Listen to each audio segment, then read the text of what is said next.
Welcome to news track. నేను సాయి. పాములపర్తి వెంకట నరసింహారావు 1991లో 21 టన్నుల బంగారాన్ని లండన్లో తాకట్టు పెట్టిన చక్కబడని భారతదేశ ఆర్థిక వ్యవస్థను ఒక్క ఏడాదిలో చక్కదిద్దిన ఘనత పివి నరసింహారావుది. ఆర్థిక సంస్కరణల పితామహుడిగా, గొప్ప రాజనీతిజ్ఞుడిగా, సాహితీవేత్తగా, బహుముఖ ప్రజ్ఞాశాలిగా దేశ రాజకీయాల్లో తనకంటూ ప్రత్యేక స్థానాన్ని ఏర్పరచుకున్న మాజీ ప్రధాని శ్రీ పివి నరసింహారావు గారి జయంతిని పురస్కరించుకొని ఆయన జీవిత విశేషాలను మనందరి ముందుంచుతూ ఒక పుస్తకం ప్రచురితమైంది. అదే హాఫ్ లయన్. వినయ్ సీతాపతి గారు రచించిన ఈ పుస్తకాన్ని తెలుగులోకి ఎంఎస్కో పబ్లికేషన్స్ వారు అనువదించి మన ముందుకు తెస్తున్నారు. ఈ అంశాలకు సంబంధించి మనం ఈరోజు న్యూస్ ట్రాక్ లో డిస్కస్ చేయబోతున్నాం. ప్రస్తుతం మనతో ఉన్నారు హాఫ్ లయన్ పుస్తకాన్ని తెలుగులోకి అనువదించిన వారిలో ముఖ్యులు senior journalist Shri G Valliswar గారు, అదేవిధంగా కర్ణాటక హైకోర్టు మాజీ ప్రధాన న్యాయమూర్తి, పివి నరసింహారావు గారి జీవితానికి సంబంధించిన అనేక విషయాలు తెలిసిన శ్రీ వై భాస్కర్ రావు గారు. నమస్కారం వై భాస్కర్ రావు గారు, అదేవిధంగా వల్లీశ్వర్ గారు. చర్చకు స్వాగతం. అండ్ ఈ పుస్తకాన్ని ముఖ్యంగా ఎందుకు రాయాలనిపించింది, అదేవిధంగా ఈ స్ఫూర్తి ఏంటి అనే విషయాల్ని కూడా మనతో మరి కాసేపట్లో హాఫ్ లయన్ పుస్తక రచయిత వినయ్ సీతాపతి గారు కూడా పంచుకోబోతున్నారు. ముందుగా వల్లీశ్వర్ గారు, ప్రస్తుతం హాఫ్ లయన్ అనే పుస్తకం, పివి నరసింహారావు అనగానే ఒక ఆర్థిక సంస్కరణల పితామహుడు, బహుముఖ ప్రజ్ఞాశాలి, బహుభాషావేత్త, ఎన్నో విషయాలకు సంబంధించి ఆయనకు అన్ని అంశాలకు సంబంధించి పట్టున్న వ్యక్తిగా చెప్తూ ఉంటారు. కానీ హాఫ్ లయన్ అనే మాట ఎందుకు వచ్చింది? దాన్ని ఇప్పుడు మీరు నరసింహుడు అంటున్నారు. అంటే అంతే కదా, హాఫ్ లైన్ అంటే నరసింహుడు కదా. అవును. హాఫ్ లైన్ రచయిత ఉద్దేశం అది వినయ్ సీతాపతి గారిది. ఆయన సగం సింహం అంటే మిగతా సహం నరుడు కదా. అందుకని ఆయన ముందు పుస్తకంలో మొదటి పేజీలో ఒక ప్రియాంబుల్లా ఇస్తారు. అందులో ఆయన ఈ విషయం రాశాడు. ప్రహ్లాదుడు, హిరణ్యకశిపుడు, నృసింహావతారం, ఎలాగా ప్రహ్లాదుడు విష్ణుమూర్తిని ప్రార్థించాడు తన భక్తుడి కోసమని. ఎప్పుడైతే హిరణ్యకశిపుడు ఈ స్తంభంలో ఉన్నాడని గదపెట్టే స్తంభాన్ని కొడితే ఆ స్తంభాన్ని చీల్చుకొని నృసింహావతారంలో, నరుడు సింహం అవతారంలో విష్ణుమూర్తి వచ్చి హిరణ్యకశిపుడిని గుమ్మం మీద కూర్చోబెట్టి పగలు కాదు, రాత్రి కాదు, ఇంట్లో కాదు, బయట కాదని చెప్పని తన సింహం పంజాతో చీల్చి సంహరించాడు అని ఆ ఇన్సిడెంట్ రాస్తాడు ఆయన. ఎందుకంటే ఈ నరుడు సింహం 2 లక్షణాలు ఉంటే కానీ ఆ అవతారం యొక్క అర్థం నెరవేరలేదు. అలాంటి తత్వం ఏదో నరసింహారావులో రచయిత కనిపించి ఉండాలి. అందుకే ఆయన హాఫ్ లైన్ పెట్టారు పేరు. తెలుగు దాన్ని ఎంఎస్కో వాళ్ళు నరసింహుడని పెట్టారు. ఓకే. ముఖ్యంగా పివి నరసింహారావు గారు అనగానే ఫస్ట్ మాట్లాడేది రాజకీయంగా ఆయనకు దక్కాల్సిన స్థానం దక్కుతోందా అంటే, విమర్శనాత్మకమైన వ్యవహార శైలిలోనే ఎక్కువగా మనకు వాదాలు, పిడివాదాలు అనొచ్చు, ఇంకోటి అనొచ్చు, సంవాదమా వివాదమా అదే వినిపిస్తూ ఉంటుంది. అసలు పివి నరసింహారావు గారి గురించి ఆయన జయంతి రోజు మనం గుర్తు చేసుకోవాల్సిన అంశాలేంటి? మిమ్మల్ని. పివి నరసింహారావు గారు అంటే ఒక పెద్ద ఇంటలెక్చువల్ జైంట్. ఆయన ఒక చిన్న గ్రామం నుంచి అత్యున్నత పదవి భారతదేశ ప్రధానమంత్రిగా ఎదిగినప్పటికీ ఆయన ప్రజల కొరకు మన కాన్స్టిట్యూషన్ విజన్, ఆయనలో ఉన్నటువంటి గొప్ప తత్వం అది నేను గ్రహించినాను. ఒకటి మీరు చూడండి, ఆయన ఇక్కడ మినిస్టర్ చీఫ్ మినిస్టర్ ఉన్నప్పుడు రెసిడెన్షియల్ స్కూల్ ఫస్ట్ స్థాపించింది భారతదేశంలో ఆయన. ఓకే. రెసిడెన్షియల్ స్కూల్ అంటే ఎందుకంటే ప్రతి బీదవాడు కూడా వచ్చి జిల్లాకు రెసిడెన్షియల్ స్కూల్ ఆయన పెడితే ఇప్పుడు మనకు ఇవాళ చంద్రశేఖరరావు గారు చెప్పారు మేము మండలాన్ని కొట్టి పెడుతున్నామన్నారు. అప్పటి నుంచి ఇప్పటి వరకు రెసిడెన్షియల్ స్కూల్ అవే ఉన్నాయి కానీ డెవలప్ కాలేదు. 2 ఇంకోటి చూడండి, విద్య అనేది ఎంత ముఖ్యం. సామాన్యునికి విద్య రావాలి అంటే, సామాన్యునికి అందుబాటులో ఉండాలంటే ఆయన ఓపెన్ యూనివర్సిటీస్ ఫస్ట్ ప్రపోజ్ చేసి, ఇందిరాగాంధీ ఓపెన్ యూనివర్సిటీ ఢిల్లీలో స్థాపించి, మన ఆంధ్రప్రదేశ్ నుంచి జి రామిరెడ్డి గారు ఫార్మర్ సైన్స్కి అక్కడ ఫస్ట్ వైస్ ఛాన్సలర్ వేసి ఆ యూనివర్సిటీ ఇవాళ number 1 university open university in world. ఆయన మాట్లాడినప్పుడు నేను ఒకసారి కాచిగూడ హై స్కూల్ ఆయన పిలిచారు. ఇది ఆయన చీఫ్ మినిస్టర్ అయిపోయినాక అమెరికా వెళ్ళి వచ్చి నాకు ఒక ఫంక్షన్కి పిలిస్తే నేను కూడా అక్కడ బర్త్డే ఉంటే నేను అటెండ్ చేసిన. ఆయన స్పీచ్లో చెప్పిన నాకు ఇప్పటికి జ్ఞాపకం, మనకు ప్రతి స్టేట్లో ఇన్ని యూనివర్సిటీలు పెట్టలేము. ఇప్పట్లో ఓపెన్ యూనివర్సిటీలో మనం ఎంకరేజ్ చేయాలి, మనం పెట్టాలి అన్నారు. ఇప్పుడు అది ఇవాళ అంబేద్కర్ ఓపెన్ యూనివర్సిటీ ఆ థీమ్తో వచ్చింది. ఓకే, ఆంధ్రప్రదేశ్. అనేక ఇట్లా- విషయాలు మీరు చెప్తున్నారు. ఒక్కసారి yes. ఒక్క అంశం, sorry to interrupt you sir. Actually ప్రస్తుతం మనతో పాటు హాఫ్ లైన్ పుస్తక రచయిత వినయ్ సీతాపతి గారు ఫోన్ లైన్ లో అందుబాటులోకి వచ్చారు. గుడ్ ఈవినింగ్ వినయ్ సీతాపతి గారు. Hello, sir. Yeah, Vinay Sitapati ji, what are the aspects inspired you to write this book? See, I am a child of the 1990s. I grew up in Bandra in Bombay. All my friends knew who Mahesh Bhatt's second wife was. Nobody had heard of Narasimha Rao. I thought that was a real tragedy. I saw a lot of changes happening around me. First private airline I remember taking, first private toll road. My father moved from PSU job to private sector job. All of this I began to realize was because of one man. Then 2 years ago I read a book called Deng Xiaoping, The Transformation of China. It was the story of big changes happening in China in 1980s and the man who did it, Deng Xiaoping. And I realized that a story like that was waiting to be written in India on Narasimha Rao and the changes in the 90s.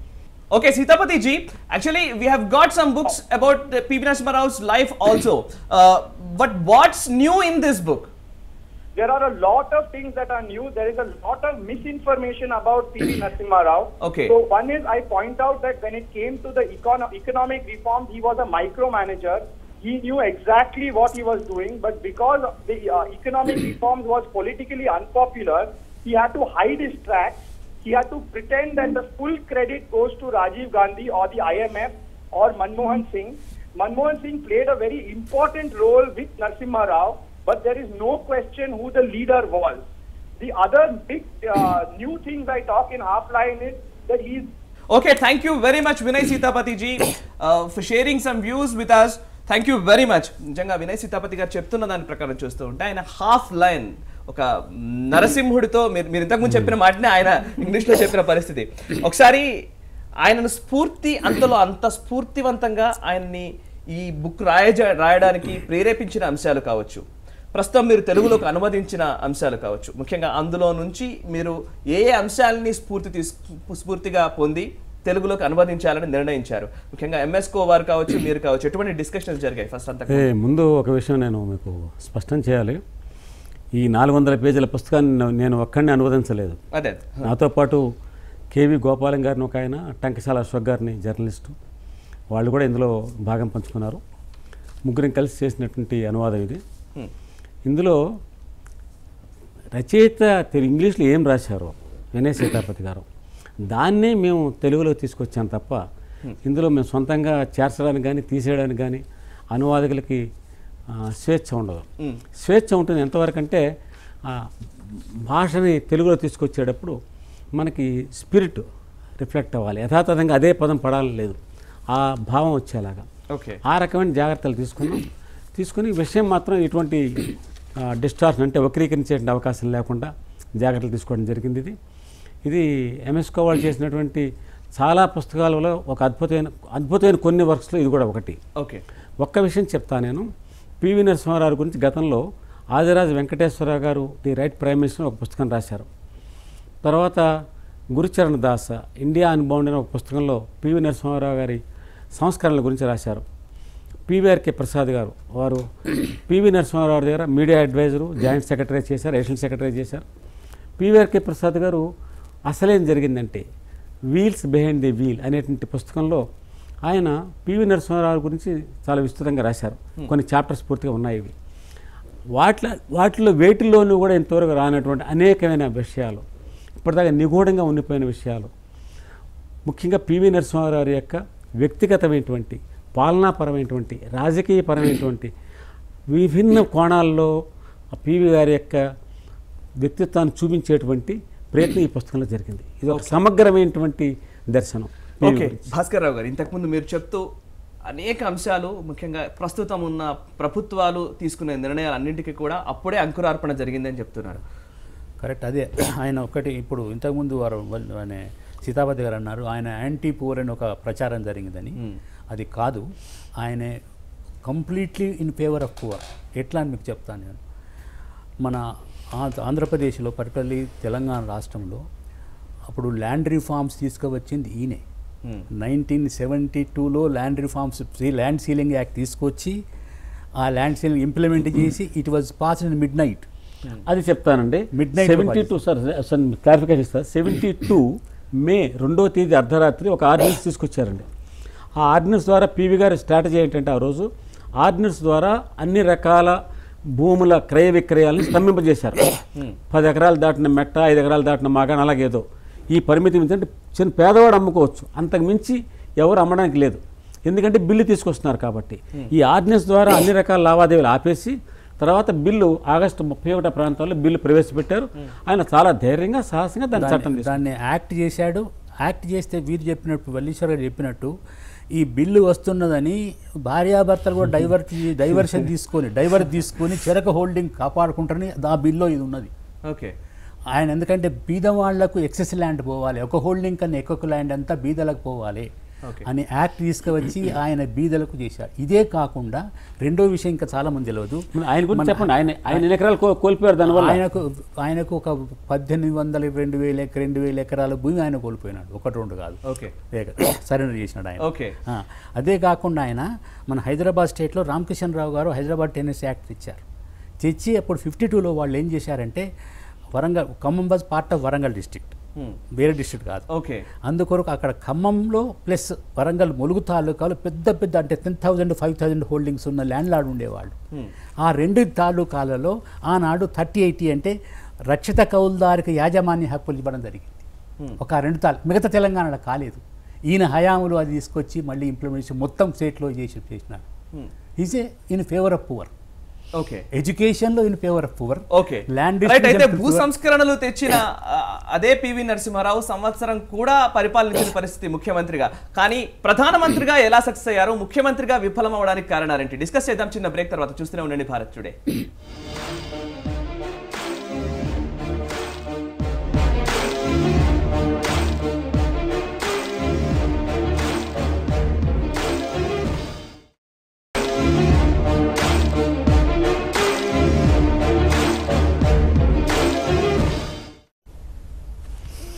దేశ ప్రజల TV PV జయంతిని పురస్కరించుకొని news track లో ఆయన జీవిత విశేషాల గురించి మనం discuss చేస్తున్నాం. వల్లీశ్వర్ గారు, నరసింహుడు అనే పుస్తకం, ఈ పుస్తకం గురించి మీరు ఉద్దేశం చెప్పారు, రైట్? కానీ పివి జీవితానికి సంబంధించి ముఖ్యంగా కొన్ని అంశాలు ఒకసారి ముఖ్యమంత్రిగా ఆయన భూ సంస్కరణలో తీసుకొచ్చారు. ఎన్నో గొప్ప కార్యక్రమాలు ఆయన నిర్వహించడానికి ప్రయత్నించారు. కానీ సంవత్సరం కూడా తిరగకుండానే ఆయన ముఖ్యమంత్రి పదవికి రాజీనామా చేయాల్సి వచ్చింది. అప్పుడు ఎమర్జెన్సీ విధించడము, తర్వాత కేంద్ర రాజకీయాల్లోకి వెళ్ళడము, ప్రధానమంత్రిగా గొప్ప సంస్కరణవాదిగా ఒక దేశానికే ఆదర్శప్రాయుడిగా దేశాన్ని నిలబెట్టిన వ్యక్తిగా నిలబడ్డాడు. ముఖ్యమంత్రిగా ఎందుకు విఫలమయ్యారు, ప్రధానమంత్రిగా ఎలా సక్సెస్ అయ్యారు? మీరు చెప్పిన దాంట్లో ఎమర్జెన్సీ అన్నారు. యాక్చువల్గా ముఖ్యమంత్రిగా ఉన్నప్పుడు ఆయన వచ్చింది ఎమర్జెన్సీ వల్ల కాదు, ఆయన మాకు ప్రభుత్వం పోయింది, రాష్ట్రపతి పాలన విధిస్తారన్నప్పుడు ఆయన రాజీనామా చేశారు. తర్వాత రాష్ట్రపతి పాలన విధించారు. అయితే దానికి ముందు ఆయన భూ సంస్కరణ భాస్కరరావు చాలా మంచి విషయం చెప్పారు. పేదవాళ్ళ కోసం చేసింది ఆయన సామాన్యమైనది కాదు. అంత ధైర్యం అంతకుముందు ఏ ముఖ్యమంత్రి చేయాల. వారు భూ సంస్కరణ ఒకటే కాదు, ఆయన మంత్రివర్గంలో దళితులకు ఎక్కువ అవకాశం ఇచ్చారు. దళితులు, గిరిజనులు, మహిళలు, బీసీలు వాళ్ళకి ఎక్కువ అవకాశం ఇచ్చారు ఆయన. అప్పట్లో అది చాలా విప్లవాత్మకమైనటువంటి చర్య, అది చాలా ధైర్యంగా చేశారు. అందువల్ల పివి నరసింహారావు వాళ్ళందరికీ కూడా ఆ వర్గాలందరికీ కూడా చాలా మనసుకు దగ్గర ఆయన. అయితే జరిగిందంటే భూ సంస్కరణ విషయంలో ఆయన చేసింది ఏంటంటే, ఈయన భూ సంస్కరణ ఏమైనా సరే నేను అమలు చేసి చేరుతాను అని చాలా పట్టుదలగా ఉన్నారు. ఈ ఆర్డినెన్స్ తీసుకొచ్చిన దగ్గర నుంచి 72 మే 2 అర్ధరాత్రి అక్కడి నుంచి బిల్లు ఆయనకి అప్పట్లో పరకాల శేషావతారం గారిని ఒక సన్నిహితులు ఉండేవారు. చాలా అద్భుతమైన వర్క్ చేశారు శేషావతారం గారు. ఇద్దరు కలిసి ఈ బిల్లు తయారు చేశారు. ఈ బిల్లు ఎప్పుడైతే పకడ్బందీగా వస్తుందో తెలిసిందో, భాస్కర్ చెప్పినట్టుగా ల్యాండ్ లార్డ్స్ అంటే భూ కామందులు ఎవరైతే ఉన్నారో వాళ్ళందరూ కూడా చాలా భయపడ్డారు. వేల కొద్ది ఎకరాలు ఉన్న వాళ్ళు ఉన్నారు, జమీందారులు, వాళ్ళకంతా ఇంకా జాగీర్దారులు, వీళ్ళంతా ఎలాగ ఎదుర్కోవాలి ఇదని రకరకాల చట్టాన్ని ఎలాగా మనం అధిగమించాలని ప్రయత్నాలు చేస్తున్న టైంలో అనుకోకుండా ముల్కీ నిబంధనల గురించి సుప్రీంకోర్టు జడ్జిమెంట్ ఒకటి వచ్చింది. ముల్కీ నిబంధనలు చెల్లుతాయి ఆంధ్రప్రదేశ్లో అని ఒక జడ్జి తీర్పు. వెంటనే ఆయన అప్పుడే ఢిల్లీ నుంచి హైదరాబాద్లో దిగారు. పత్రికల వాళ్ళు అడిగారు పివి నరసింహారావు గారిని, సార్ ముల్కీ నిబంధనల గురించి మరి సుప్రీంకోర్టు తీర్పు వచ్చింది, మీరేమంటారు? సుప్రీంకోర్టు తీర్పే ఖరారు అన్నారు ఆయన. అంటే ఫైనల్ అని చెప్పారు. వెంటనే దీన్ని అవకాశంగా తీసుకున్నారు. ఈ భూ కామందులు పెత్తందారులు వీళ్ళంతా అవకాశంగా తీసుకుని విద్యార్థులను రెచ్చగొట్టి వాళ్ళ చేత నిరసనలు, రాష్ట్రం అంతా నిరసనలు వచ్చాయి, ఆంధ్ర రాయలసీమ అంతా. ఈయన దాన్ని తగ్గించడం, ఆ వేడి తగ్గించాలి, వీళ్ళందరినీ శాంతపరచాలని 72 అక్టోబర్ 24వ తేదీ నాడు ఏలూరులో ఆంధ్ర రాయలసీమ విశ్వవిద్యాలయాల ప్రతినిధులతో సమావేశం జరిపి వాళ్ళందరినీ ఏదో కన్విన్స్ చేయాలని ప్రయత్నం చేశారు. ఆయన మీటింగే వెళ్ళిపోగానే రాత్రి నిరవధిక సమ్మె అన్నారు. దాని వెనకాల ఎన్జిఓల సమ్మె, ఆ వెనకాల జీవోల సమ్మె, ఆ వెనకాల జ్యుడిషియల్ ఆఫీసర్ సమ్మె, ఆ వెనకాల మొత్తం ఆంధ్రప్రదేశ్ అంతా కూడా ఆ రోజు ఒక తెలంగాణ తప్ప భగ్గుమంటూ పూర్తిగా నిరవధిక సమ్మెలోకి వెళ్ళిపోయింది. రైళ్లు లేవు, బస్సులు లేవు, టెలిఫోన్ ఎక్స్చేంజ్లు తగలబెట్టారు, పోస్ట్ ఆఫీసులు తగలబెట్టారు. ఎంత పెద్ద ఉద్యమం, అంత పెద్ద ఉద్యమాన్ని విద్యార్థులు వీధిలోకి వచ్చేసారంటే వెనకాలంతా ఈ ల్యాండ్ లార్డ్స్ ఉండి చేయించి ఆ ఉద్యమం ఎక్కడి దాకా తీసుకెళ్లారని పివి నరసింహారావు గారు మంత్రివర్గాన్ని మార్చి కొత్త మంత్రివర్గంతో 7 రోజుల పాటు ప్రభుత్వం నడిపినా కూడా నిలబడలేకపోయాడు. రాష్ట్రపతి వాళ్ళు విధించారు. అందువల్ల ఆయనకి పాఠం తెలుసుకున్నాడు. ఏంటంటే ఈయన భూ సంస్కరణ అమలు చేసి తీరుతానని బహిరంగ బాహాటంగా చెప్పేవాడు. గ్రామాల్లోకి వెళ్ళినప్పుడు ఆయన అన్న కుర్రాళ్ళని రెచ్చగొట్టేవాడు. ఆయన రెచ్చగొట్టేలా మాట్లాడేవారు. మీరంతా విజిలెంట్గా ఉండాలి, నిఘాల నేతలా పనిచేయాలని. ఇవన్నీ కూడా ఆయనకి ఏమైనా పాఠం నేర్పాయంటే ఎంత తక్కువ మాట్లాడితే అంత మంచి. తక్కువ మాట్లాడుతూనే పని చేసుకుంటూ వెళ్ళిపోవాలి. ప్రస్తుతం మనతో పాటు ఫోన్ లైన్ లో అందుబాటులోకి వచ్చారు ఎంఎస్కో పబ్లికేషన్స్ అధినేత విజయ్ కుమార్ గారు. నమస్కారం అండి. విజయ్ కుమార్ గారు, హాఫ్ లైన్ అనే పుస్తకంలో మీకు నచ్చిన అంశాలేంటి? తెలుగు ప్రజలు తెలుసుకోవాల్సిన అంశాలేంటి? మీ తెలుగులోకి అనువదించాలి అన్న వాంఛ మీకు ఎందుకు కలిగింది? ఎందుకు ఆ ప్రక్రియ మొదలు పెట్టారు? ఎందుకు చేశారు? పివి నరసింహారావుతో నాకు చాలా సుదీర్ఘమైన పరిచయం ఉంది. ఆయనతో వ్యక్తిగతంగా కూడా నాకు చాలా అభిమానం ఉంది, స్నేహం ఉంది. ఎక్కువసార్లు కలిశాను. అనేక సందర్భాల్లో ఈ పుస్తకాల్లో ఉన్న విషయాలు నాతో ప్రస్తావనకు వచ్చిన సందర్భం కూడా ఉంది. ఇక్కడ ప్రధానమైన అంశం ఏంటంటే, నేను ఈ పుస్తకాన్ని తీసుకుంది ఏంటంటే, వినయ్ సీతాపతితో నాకు మాట్లాడినప్పుడు నాకు స్పష్టంగా అర్థమైన ఒక విషయం ఏమిటంటే, ఈ భారతదేశం మట్టికి తనకి కావలసిన నాయకత్వాన్ని తను తయారు చేసుకునే శక్తి తన అవసరాన్ని బట్టి ఉంది అనే విషయం పివి నరసింహారావు ప్రధానమంత్రి అవడం ద్వారా రుజువైంది. అట్లాగే చరిత్ర తన కథని తనే రాసుకుంటుంది.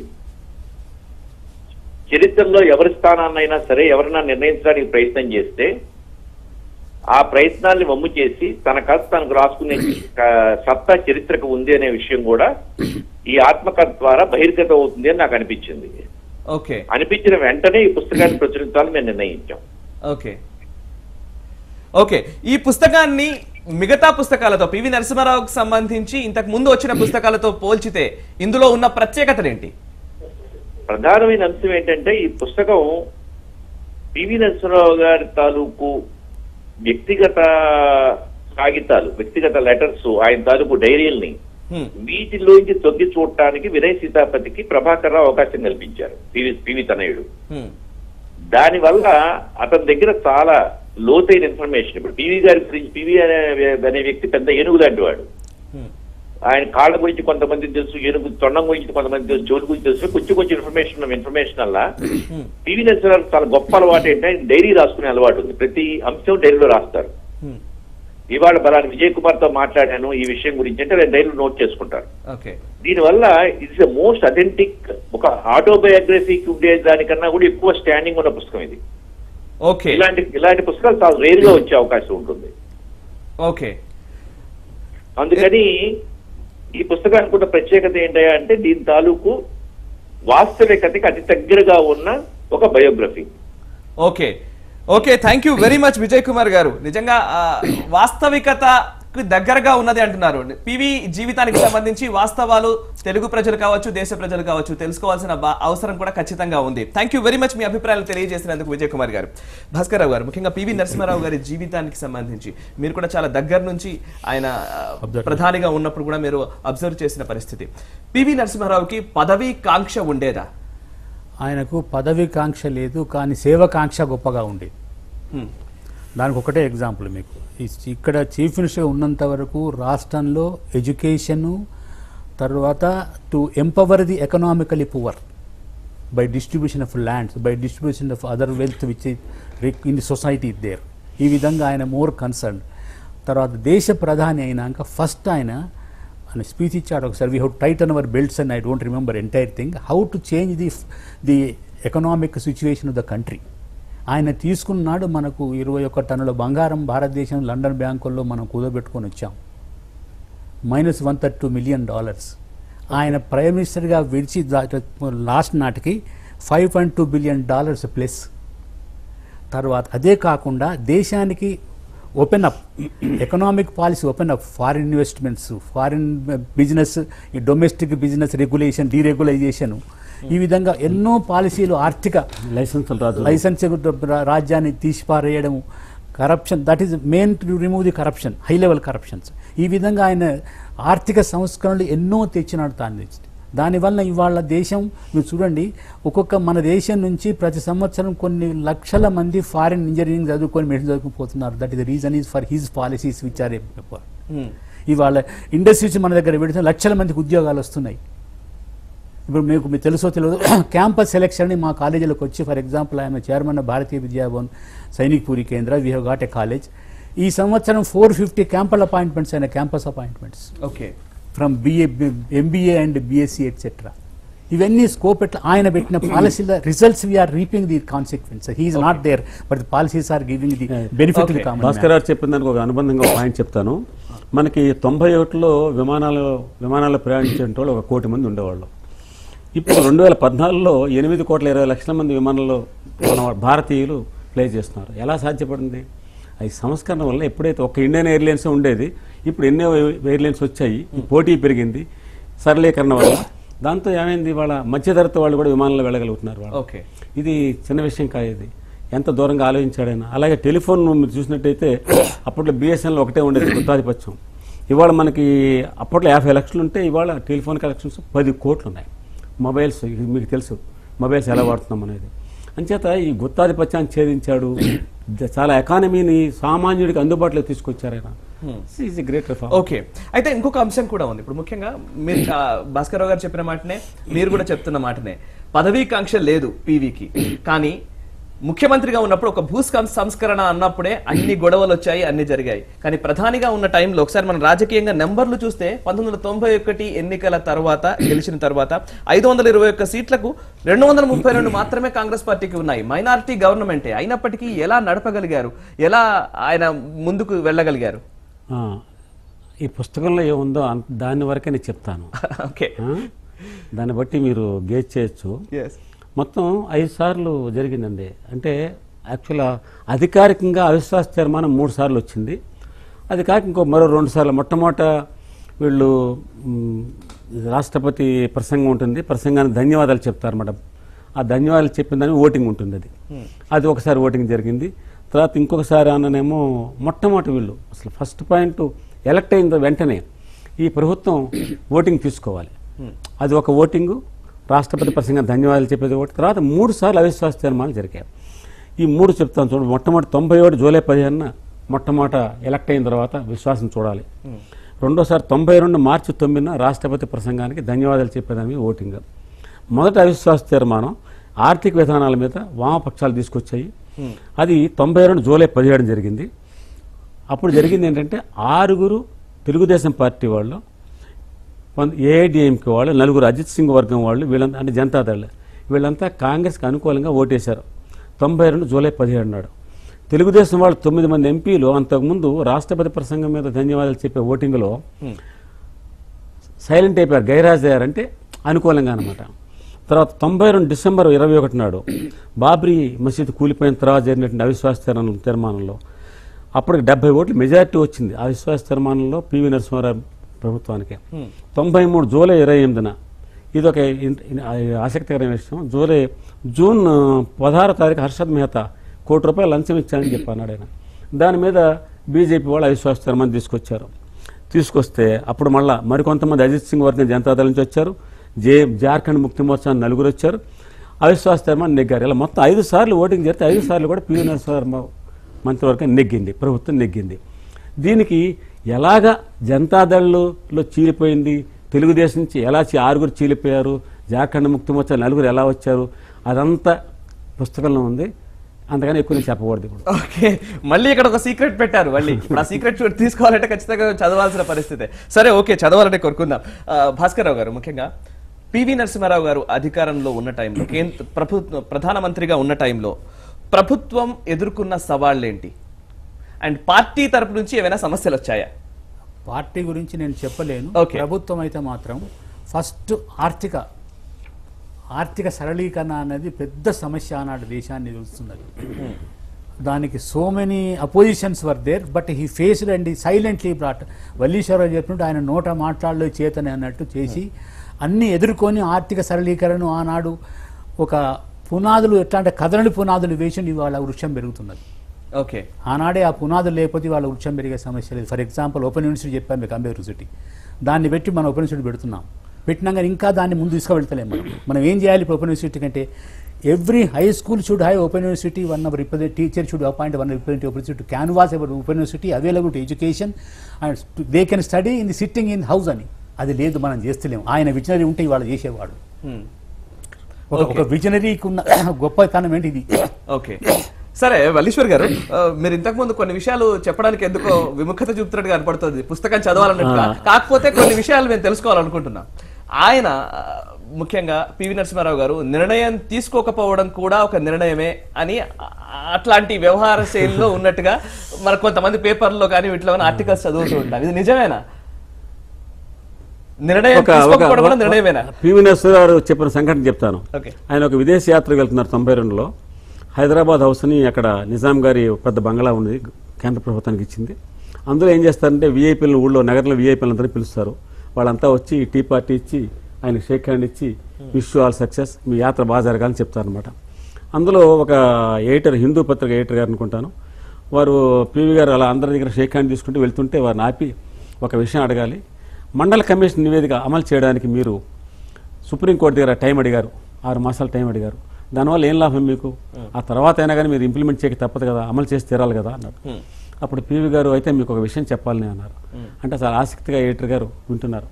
ఆయన ఏం చెప్పారంటే, ఒకటి నేరస్తుడికి జైలు శిక్ష, ఉరిశిక్ష పడింది, వాడిని రేపు ఉరి తీస్తారు. ఆ చివరి నిమిషంలో వాడిని, నీ కోరిక ఏమైనా ఉందా అంటే రాజుగారిని ఒకసారి చూడాలన్నాడు. రాజుగారి దగ్గర తీసుకెళ్లారు. రాజుగారు ఏమిట్రా ఎందుకు వచ్చారు అంటే, ఒక చిన్న కోరిక ఉంది నాకు అన్నాడు. ఏమిట్రా అంటే, మీకు ఎగిరే గుర్రం తయారు చేయాలని ఉంది మహాప్రభు అన్నాడు. ఎగిరే గుర్రం ఎలా చేస్తారంటే, నాకు ఆ విద్య తెలుసు అండి, నా ఒక్కడికే తెలుసు, 6 నెలల టైం ఏమి చేస్తా అన్నాడు. సరే అన్నారు. తీసుకెళ్ళి వాళ్ళు జైల్లో పెట్టారు.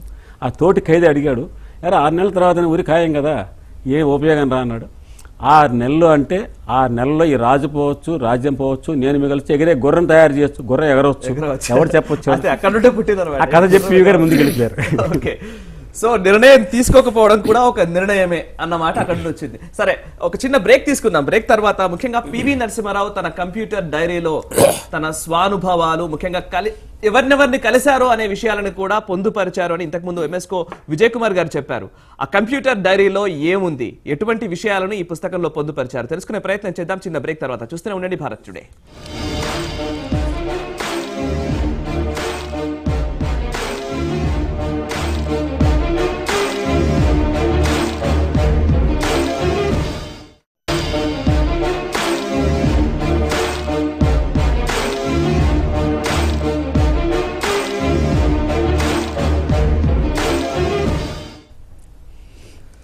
నరసింహుడు ప్రత్యేక చర్చకు తిరిగి స్వాగతం. వల్లీశ్వర్ గారు, నరసింహుడు అనే పుస్తకానికి టైటిల్ పెట్టారు. నరుడు ఓకే, కానీ సింహపు గర్జన ఎప్పుడైనా పివి నుంచి వినిపించిందా? అరే, చిన్న విషయం కాదండి, చాలాసార్లు గర్జించాడు ఆయన. సూరజ్ కుందులో 93లో సూరజ్ కుందులో కాంగ్రెస్ ప్లేనరీ జరిగింది. అందులో ఏం చేశారంటే, ఒక వ్యక్తి ఒకే పదవి, 2 పదవులు ఉండకూడదు. ఒక వ్యక్తి ఒకే పదవిని మీరు మాట్లాడారు కదా గతంలో, మీరు పార్టీ అధ్యక్ష పదవి మీరే ఉంటారు, ప్రధానమంత్రి మీరే ఉంటారా, ఒక పదవి వదులుకోవాలి కదా అంటూ కొంతమంది ఎంపీలు లేచి కేకలేశారు. అప్పుడు మాజీ మంత్రి చింతామోహన్ గారు, తర్వాత ఈ మధ్య మంత్రి చేశారు కేఎస్ రావు గారు, ఇలా కొంతమంది వాళ్ళు పివి నరసింహారావుని పాయింట్అవుట్ చేస్తూ లేచి నిలబడి ప్రశ్న వేశారు. పివి నరసింహారావు సడా ఆయన పద్ధతి శైలిలో ఆయన స్పందిస్తూ, లక్ష్మణ రేఖ దాటుతున్నారు జాగ్రత్త అని హెచ్చరించాడు. ఆయన చేసేది ఆయన చేశాడు. బాబ్రీ మసీద్ కూలిపోయిన రోజు రాత్రి మంత్రివర్గ సమావేశం జరిగిందండి.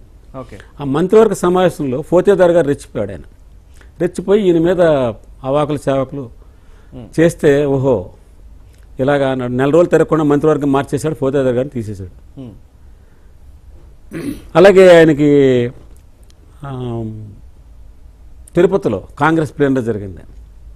అక్కడ కాంగ్రెస్ వర్కింగ్ కమిటీ ఆయన స్వేచ్ఛగా ఎన్నుకోవాలనుకున్నాడు. పాపం ఆయన పివి నరసింహారావు ఏంటంటే తిరుపతి ప్లేనరీలో మాట్లాడితే ఆయన ముందు ఒక మాట చెప్పాడు, వ్యక్తి ఆకర్షణ వల్ల పార్టీలు నడవడం అనేది రోజులు పోయినాయి.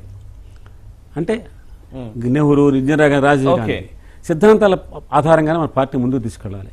మన సంస్కరణలు, మనం చేసిన సంక్షేమ పథకాలు ఇవే ఆధారం కావాలి, ప్రజలకు ఇవే తీసుకెళ్ళాలి అని చెప్తూ ప్రజాస్వామికంగా కాంగ్రెస్ వర్కింగ్ కమిటీ ఎన్నికలు జరపాలనుకున్నాడు ఆయన. ప్రజాస్వామ్యంగా జరిగాయి. ఆయన అక్కడ వేలు పెట్టాల. అంతకుముందంతా కాంగ్రెస్ ప్రెసిడెంట్స్ నామినేట్ చేసేవాళ్ళు ఎవరు ఉండాలి కమిటీలో. ఎన్నికలు జరిపించాడు. జరిపిస్తే ఏం జరిగింది, అర్జున్ సింగ్, శరద్ పవార్కి చాలా బ్రహ్మాండ మెజార్టీ వచ్చింది. అందరూ ఈయనకి ఇష్టం లేని వాళ్ళు ఎక్కువ మంది వచ్చారు.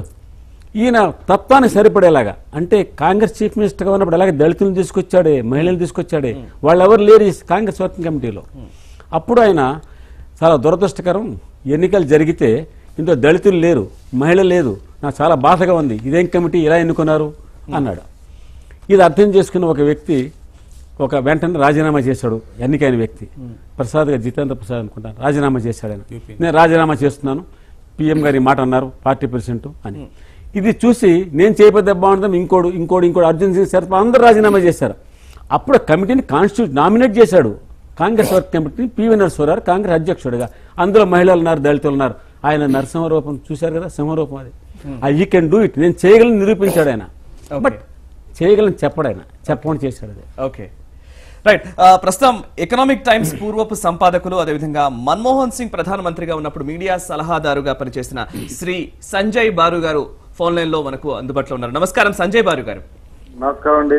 సంజయ్ బారు గారు, ప్రధానిగా పివి నరసింహారావు గారు తీసుకున్న నిర్ణయాలు, ఆయన చేపట్టిన సంస్కరణలే ఇప్పటికీ ఫలాలను అందిస్తున్నాయి. ఇప్పుడు ప్రతి ఒక్కరూ కూడా, ముఖ్యంగా సెల్ ఫోన్ వాడే ప్రతి భారతీయుడు కావచ్చు, విమానం ఎక్కే ప్రతి భారతీయుడు కావచ్చు, గుర్తుంచుకునే స్థితికి ఆయన సంస్కరణలే ఉన్నాయంటూ ఉంటారు. ఇది నిజమేనా? మీకున్న అనుభవాలేంటి? తప్పకుండా నిజమే.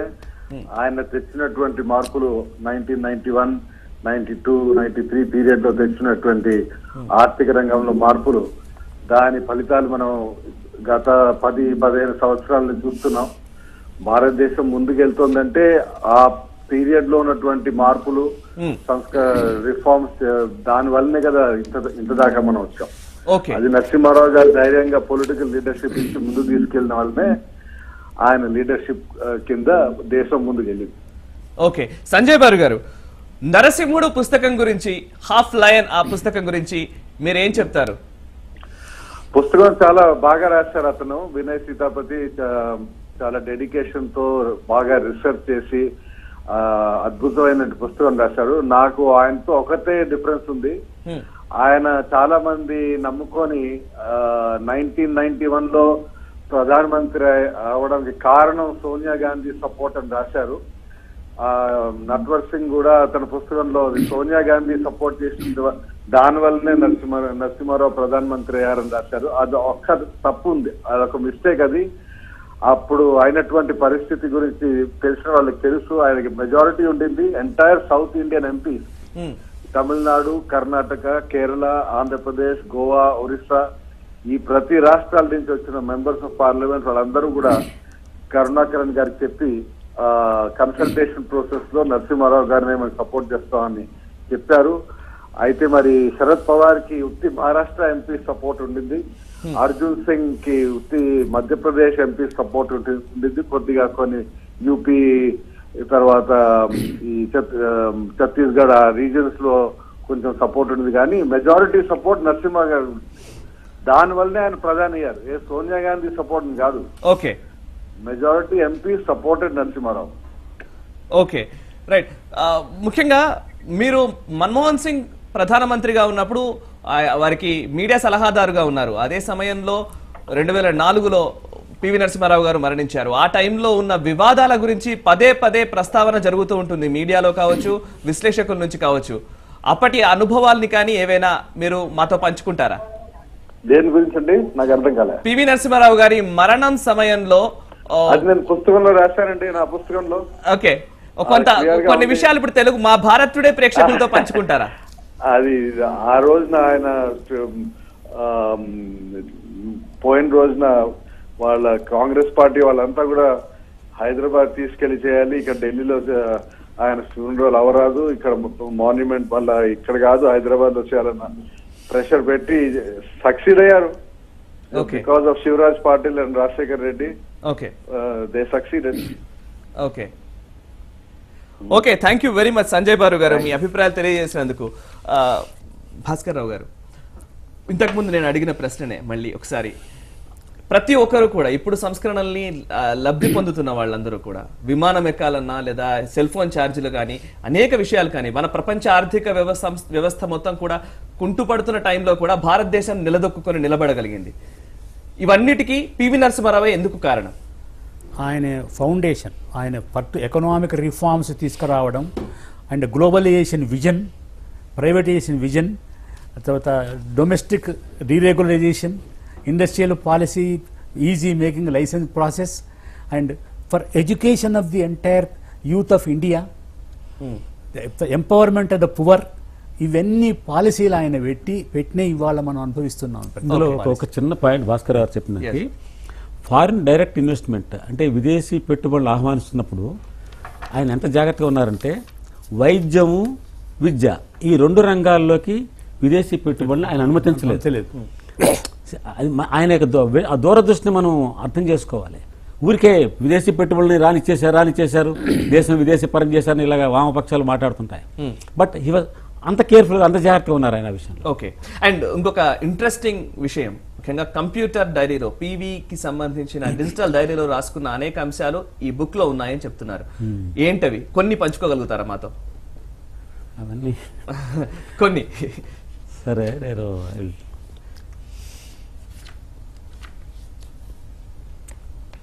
ఈయన ముఖ్యంగా ఏంటంటే ఇందాక భాస్కర్ గారు మీరు పదవీకాంక్ష గురించి అడిగారు. పదవీకాంక్ష లేదు అని అనలేము, కానీ అలాగని పదవీకాంక్షాపరుడు అని కూడా అనలేము. Congress party Congress general secretary అయ్యారు. ముఖ్యమంత్రి పదవి పోయాక ఢిల్లీలో కొంతకాలం ఉన్న తర్వాత 74లో ఏఐసిసి ప్రధాన కార్యదర్శి పదవి ఇచ్చారు. తర్వాత ఆయనకి డీకే బార్వా, దేవకాంత బార్వా అని ఒక ఆయన కాంగ్రెస్ ప్రెసిడెంట్, ఇందిరాగాంధీ ప్రధానమంత్రి. ఆ డీకే బార్వా గారు ఎంత విధేయుడంటే ఇందిరాగాంధీకి India is Indira, Indira is India అని చెప్పేవాడు. ఒక దశలో డీకే బార్వా నచ్చలే ఇందిరాగాంధీకి, అతను తప్పిస్తారు అనుకున్నారు. అప్పుడు ఈయన కాంగ్రెస్ ప్రెసిడెంట్గా నేను కావాలని ఈయన పావులు కదిపారు. ఈయన ఎవరెవరి ద్వారా ప్రయత్నాలు చేశాడో, ఎలా ప్రయత్నాలు చేశాడో ఈ పుస్తకంలో ఉంటుంది. అప్పుడే కాదు, తర్వాత జైల్ సింగ్ రాష్ట్రపతి అవ్వడానికి రాష్ట్రపతి అయిపోయిన తర్వాత ఆర్ వెంకటరామన్ గారు రాష్ట్రపతి అవ్వడానికి ముందు అప్పుడు కూడా ఈయన దట్ వాజ్ ఇన్ 87 రాష్ట్రపతిగా నేనెందుకు కాకూడదు, అప్పుడు కూడా ఆయన ప్రయత్నం చేశారు. ఈ పుస్తకంలో వివరాలు ఉంటాయి ఎలా జరిగింది అనేది. ఇవన్నీ ఏం చెప్తాయంటే ఆయన సామర్థ్యం ఉంది కాబట్టి తప్పే ఉంది. ఆయన ఒక డిజిటల్ డైరీలో రాసుకున్న ఒక విషయం చెప్తాను ఈ సందర్భంగా. చాలా కాలంగా ఈ సందిగ్ధ స్థితి నన్ను వెంటాడుతోంది. నన్ను అందరూ నెంబర్ 2 నాయకుడిగాను మేధావిగాను చూస్తున్నారు. కొన్నిసార్లు ప్రజలు నా పట్ల చాలా సౌహృదయంతో వ్యవహరిస్తున్నారు. మంచి నిర్ణయాలన్నీ నావేనని, చెడు నిర్ణయాలన్నీ అనుభవ రాహిత్యంతో కొందరు ప్రయోక్తలు తీసుకున్నవని వాళ్ళు అనుకుంటున్నారు. అన్నిసార్లు ఇలాగే జరిగిందని అనలేను, కానీ చాలాసార్లు అలాగే జరిగింది. నా సలహా ప్రకారం తీసుకునే నిర్ణయాలు సత్ఫలితాలను ఇచ్చాయి, నేను విభేదించిన నిర్ణయాలు దుష్ఫలితాలను ఇచ్చాయి. ఈ మాట నేను నిజాయితీగా చెప్పగలను. వివాదాస్పదం కావడం ఇష్టం లేక ఈ విషయాలు నేను బాహాటంగా చెప్పడం జరగలేదు. ఇది డిజిటల్ డైరీలో ఆయన రాసుకునే విషయాలు. ఓకే, అంచేత ఇవన్నీ ఆయనకి తన మీద నమ్మకం ఉంది, తన సామర్థ్యం మీద నమ్మకం ఉంది. సామర్థ్యానికి ఆయన అవకాశం రాలేదే అని చాలాసార్లు బాధపడ్డాడు. ఈ సంఘటనలు చెప్తాయి. అవకాశం ఎప్పుడు వచ్చింది? ఈయన పూర్తిగా 91లో ఇంకా మనకి అవకాశం రాదు, రాజీవ్ గాంధీ ఉన్నాడు, మళ్ళీ పార్టీ ఒకరు పవర్లోకి వస్తే ఈయన ప్రైమ్ మినిస్టర్ అవుతాడు, నేను నెంబర్ 2గా ఉంటాను, ఎందుకు వచ్చింది ఇది? పైగా ఎన్నికల్లో ఆయనకు సీట్ ఇవ్వలేదు 91లో. కాబట్టి ఇవ్వనుంచి మీరు పెద్దవారు విశ్రాంతి తీసుకుంటే రాజీవ్ గాంధీ చెప్పేశారు. అవసరం రాజ్యసభ ద్వారా తీసుకొస్తా ఉన్నారు, వస్తారో లేదో తెలియదు.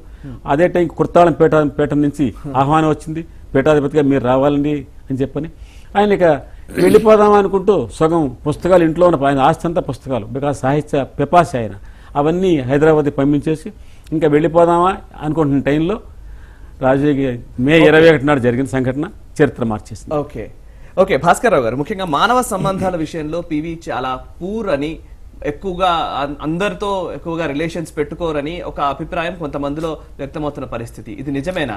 అండ్ అందుకోసమే ఆయనకు ఒక వర్గం అంటూ ఏర్పడలేదని, అదే ఇప్పుడు ప్రస్తుతం ఆయన గుర్తింపు లేకుండా చేసింది. ఆయన అందరితోని చాలా సత్సంబంధాలు ఉండేది ఆయనకు.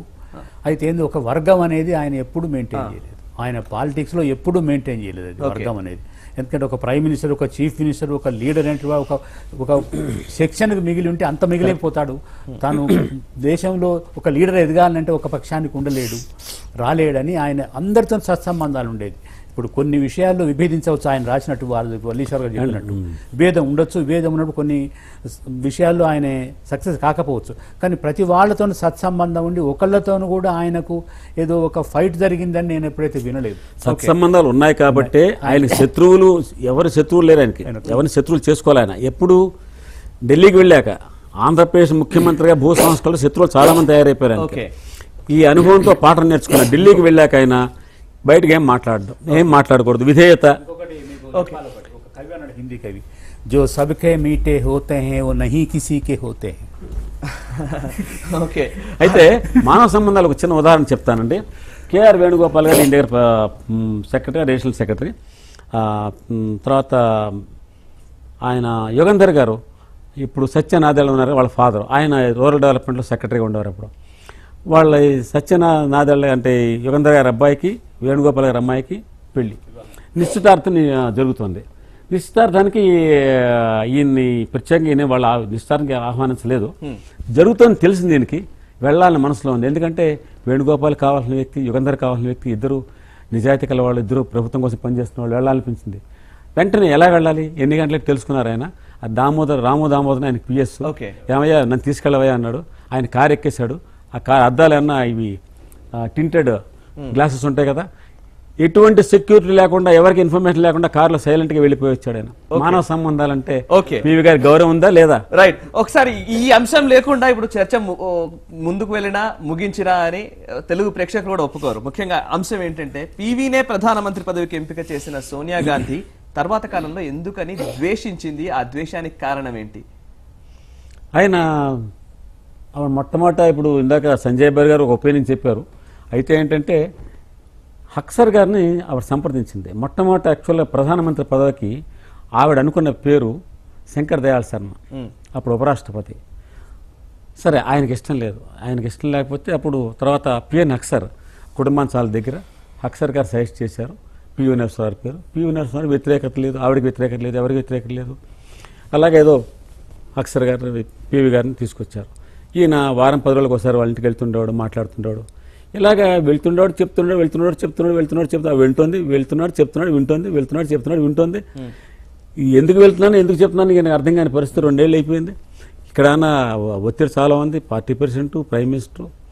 క్రమంగా ఈయన వెళ్ళటం 92 డిసెంబర్ 6న ఎప్పుడైతే బాబ్రీ మసీద్ సంఘటన జరిగిందో ఆవిడ బాహాటంగా ఒక ప్రకటన, ప్రెస్కి మీడియాకు ఒక ప్రకటన రిలీజ్ చేసింది ఆ సంఘటన ఖండిస్తూ. అక్కడి నుంచి ఈయన కొంచెం వెళ్ళటం తగ్గించారు. అక్కడి నుంచి సహజంగా ఈయన్ని వ్యతిరేకించే వాళ్ళు అర్జున్ సింగ్, పవార్ లాంటి వాళ్ళంతా ఆవిడ దగ్గర చేరటం మొదలెట్టారు, చెవి కొరవడం మొదలెట్టారు.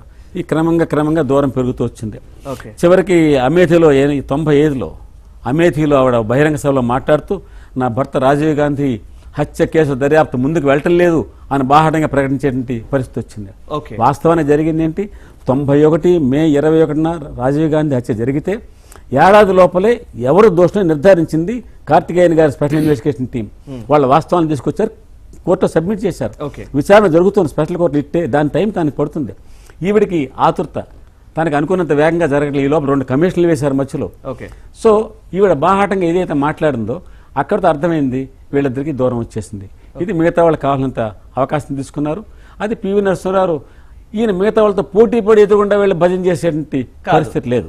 ఈయన భట్రాజు పొగడితే ఎలా పొగుడుతుంటారు రాజీవ్ గాంధీ గురించి ఈయన డిజిటల్ డైరీలో రాశాడు. ఇంకోసారి మెయిన్ స్ట్రీమ్ పత్రికలో ఈయన ఆకాశవాణి పేరుతో రాసేవాడు, నిఖిల్ చక్రవర్తి పత్రికలో. అందులో కూడా రాశారు ఈ భట్రాజు పొగడితే ఎలాగా ఈ నాయకులకి ఆనందాన్ని కలిగిస్తారు, ఆ పని నేను ఎందుకు చేయలేకపోతున్నాను రాసుకున్నాడు ఆయన.